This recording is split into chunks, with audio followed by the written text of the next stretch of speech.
ஓம் சாந்தி. K Surajbhai அவர்களின் தாரணை வகுப்பு நவம்பர் 21, 2024. நம் அனைவரது பிராமண வாழ்க்கை எத்தனை உயர்ந்தது! சுயம் பகவான் நமது பிறந்த நாளுக்கான பரிசை வழங்குகிறார். நாம் அவரது குழந்தைகளாகிவிட்டோம். அவர் நமக்கு புது பிறவி கொடுத்து பிறந்த நாளின் பரிசை வழங்குகிறார். முதல் பரிசாக, குழந்தாய், மாஸ்டர் சர்வசக்திவான் ஆகுக என்ற பரிசை கொடுத்திருக்கிறார். இரண்டாவதாக, முழுமையாக தூய்மையாவாய் என்ற பரிசை வழங்கியிருக்கிறார். பின்னர் தெய்வீகமான சக்தி வாய்ந்த புத்தி மற்றும் தெய்வீகமான பார்வையின் பரிசை வழங்கியிருக்கிறார். நமக்கு அத்தனை உயர்ந்த ஞானம் கிடைத்திருக்கிறது. 3 உலகங்களையும் 3 காலங்களையும் இங்கிருந்தபடியே நம்மால் பார்க்க முடியும். இதுவே நமது தெய்வீக புத்தியாகும். சக்தி வாய்ந்த புத்தி என்றால் நாம் அதில் என்ன நிரப்ப விரும்புகிறோமோ அதனை நிரப்பிக்கொள்ள முடியும். மேலும் ஞானத்தின் 3வது கண்ணும் நமக்கு கிடைத்திருக்கிறது. எப்போது வேண்டுமானாலும் நாம் பரந்தாமத்திற்கு சென்று அதனை பார்க்க முடியும். எப்போது வேண்டுமோ சூக்ஷ்ம உலகை தெளிவாக பார்க்க முடியும். எப்போது வேண்டுமோ ஸ்வர்க்கத்தில் நமது சொரூபத்தை தெளிவாக பார்க்க முடியும். 4 யுகங்களிலும் நமது ஹீரோ நடிப்பை பார்க்க முடியும். இவை அனைத்தும் தெய்வீகமான கண்ணால் நமக்கு கிடைத்திருக்கிறது. பகவானை பார்க்கக்கூடிய தெய்வீகமான கண்கள் நமக்கு கிடைத்திருக்கின்றன. இது எத்தனை பெரிய விஷயம்! எந்த ஆத்மாவை பார்க்கவே முடியாதோ அதனை புத்தியில் காட்சிப்படுத்தி பார்ப்பதற்கான ஞான கண் நமக்கு கிடைத்திருக்கிறது. இந்த பரிசுகள் மிகுந்த அன்போடு நமது பரம தந்தை நமது பிறந்த நாளுக்காக வழங்கியிருக்கிறார். ஒருவர் மிகச்சிறந்த குழந்தை என்றால் ஒவ்வொரு பிறந்த நாளுக்கும் அவருக்கு பரிசு கிடைக்கிறது. நம் ஒவ்வொருவருக்கும் தனிப்பட்ட பிறந்த நாட்கள் இருந்தாலும் சிவ ஜெயந்தி பண்டிகையானது நம் அனைவருக்கும் கூட்டு பிறந்த நாள் என்றே கூறலாம். நாம் இந்த தெய்வீக புத்தி மற்றும் தெய்வீக கண்களுடைய பரிசை பாபாவிடமிருந்து பெற்றுக்கொண்டோமா? அவரோ நம் அனைவருக்கும் வழங்கிவிட்டார்.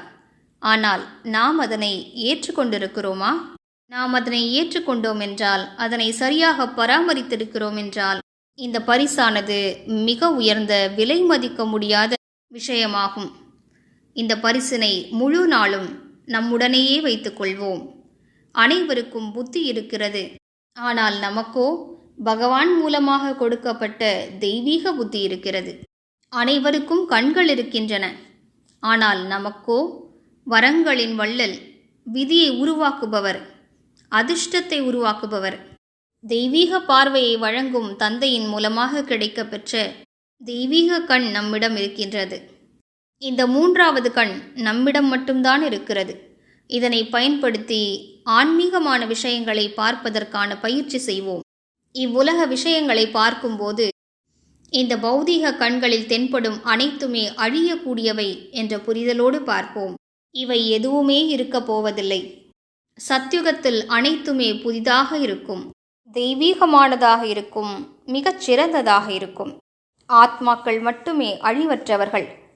எனவே அனைவரது நெற்றியிலும் ஜொலிக்கக்கூடிய மணிகளை காண்போம். இதன் மூலம் நமது புத்தியின் தெய்வீக தன்மை அதிகரிக்கும். உடலை பார்ப்பதால் புத்தி மழுங்கி போகிறது. ஆத்மாவை பார்ப்பதால் புத்தி, சிந்தனைகள், கர்மேந்திரியங்கள் அனைத்தும் சுத்தமாகின்றன. இவ்வாறு நமது தெய்வீக கண்ணை பயன்படுத்துவோம். மேலும் நமது புத்தியை சுத்தப்படுத்துவோம். ஏற்கனவே புத்தியில் நிரப்பி இருக்கக்கூடிய அழுக்குகளை நீக்கிவிடுவோமானால், பாபா கூறுவதை போன்று, எவ்வாறு மாய வித்தை காட்டுபவர்கள் கைகளின் சுத்தத்தினால் அற்புதங்களை செய்கிறார்கள், அதுபோன்று உங்களது புத்தியை நீங்கள் சுத்திகரித்தால் அது பலவிதமான அற்புதங்களை செய்விக்கும் என்று பாபா கூறியிருக்கிறார். அதை போன்று நமது புத்தி அற்புதங்களை செய்ய தொடங்கும். வாருங்கள், புத்தியினை சுத்திகரிப்போம். அனைவருக்காகவும் அதில் சுப பாவனைகளை நிரப்பிக்கொள்வோம். அனைவருக்காகவும் நன்மை அளிக்கும் பாவனையை அதில் நிரப்பிக்கொள்வோம். இன்று முழு நாளும் நமது தெய்வீக கண்ணையும் தெய்வீக புத்தியையும் பயன்படுத்துவோம். கீழே பார்ப்போம். அனைவரது நெற்றியிலும் ஜொலிக்கக்கூடிய மணியை காண்போம். மேலே பார்ப்போம். ஞான சூரியன் பிரகாசித்துக் கொண்டிருக்கிறார். மீண்டும் மீண்டும் இந்த பயிற்சியினை செய்வோம். மேலும் நமது புத்தியின் பிரகாசத்தை அதிகரிப்போம். ஓம் சாந்தி.